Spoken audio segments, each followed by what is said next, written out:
सोहळ्याच्या या सफरीमध्ये तुम्ही प्रवासी मी नाविक, वेळ कुठला प्रवास कसला सांगत असतो प्रास्ताविक। शीना भीमा खोऱ्यामध्ये ज्या महामानवाने खऱ्या अर्थाने नाहिरे वर्गांसाठी विशेषतः मुलींसाठी शिक्षणाची गंगोत्री वाहिली असे शिक्षण महर्षी डी.सी. कमळे गुरुजी यांच्या प्रतिभेस मी प्रथमतः अभिवादन करतो।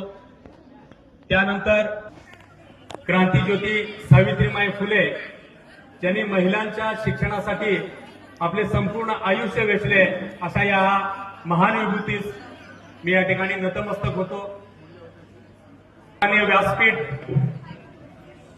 व्यासपीठावरती उपस्थित असलेले सर्व मान्यवर, आपल्या प्रशालेचे कृतीशील मुख्याध्यापक सन्माननीय शिवपुत्र कोळी सर, कार्यक्रमासाठी प्रमुख अतिथी म्हणून लाभलेले ज्यांना नुकतेच अहिल्यादेवी होळकर सोलापूर विद्यापीठातर्फे डॉक्टरेट ही पदवी मिळाली असे सन्माननीय डॉक्टर संदीप महादेव कमळे सर, या संस्थेच्या कार्यकुशल संचालिका सौ अश्विनी कोळी मॅडम, माझे सर्व सहकारी शिक्षक, या कार्यक्रमाच्या औचित्याने मी त्यांना सांगू शकतो, जर आपल्याला शैक्षणिक जीवनामध्ये यशस्वी व्हायचं असेल, हे 3 फॉर्म्युला सांगतो। आता म्हणणार वर्गामध्ये ग्रामर शिकवताना सुद्धा केली सर फॉर्म्युला सांगत होते। पहिला आहे बघा प्रॅक्टिस। आपल्याला माहिती आहे प्रॅक्टिस मेक्स मॅन्स परफेक्ट म्हटलेलं आहे। जर तुम्ही सातत्यानं सराव केला, सराव करणं खूप महत्वाचं आहे। थॉमस एडिसन आपल्याला माहिती आहे कशाचा शोध लावला? विजेचा बल्ब। 1000 वेळा प्रयत्न केले त्यांनी,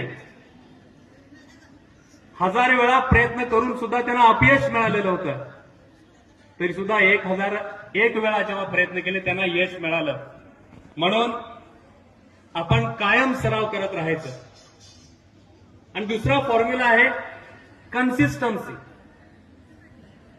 आपल्या प्रॅक्टिसमध्ये कन्सिस्टन्सी असणं खूप गरजेचं आहे। You know the meaning of consistency. सातत्य असणं गरजेचं आहे। आपल्या सरावामध्ये काय असायला पाहिजे हो? सातत्य असणं गरजेचं आहे। सराव आणि सातत्य। तिसरा छोटासा फॉर्म्युला आहे जे तुम्ही प्रत्येक जण बघत असतात, dream. If you practise, if you have to do consistency, then your dream will be become true.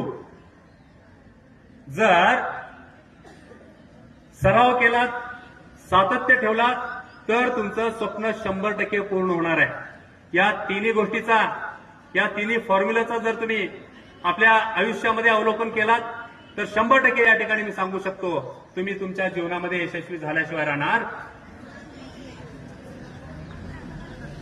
मला माहिती आहे या 10वीच्या वर्गाबद्दल अनेक प्रकारचे हेवेदावे आमच्याकडे आहेत। चांगला वाईट असो, काहीही असू द्या, हे आमचे विद्यार्थी आहेत। एक आवाहन करतो तुमच्यासाठी, यापुढे शैक्षणिक जीवन संपल्यावरती जेव्हा तुम्ही या शाळेमध्ये प्रवेश करणार आहात, एक मनामध्ये जिद्द ठेवा। काही मुलं आहेत नाव घेण्यासारखे, प्रणिती असेल, सोनाली असेल, वेदांत असेल, काही हुशार मुलं सुद्धा याच्यामध्ये आहेत। मी तुम्हाला आवाहन करतो, ज्यावेळी तुमचं शैक्षणिक जीवन संपेल, जेव्हा तुम्ही एखाद्या उच्च पदावरती पोहोचाल,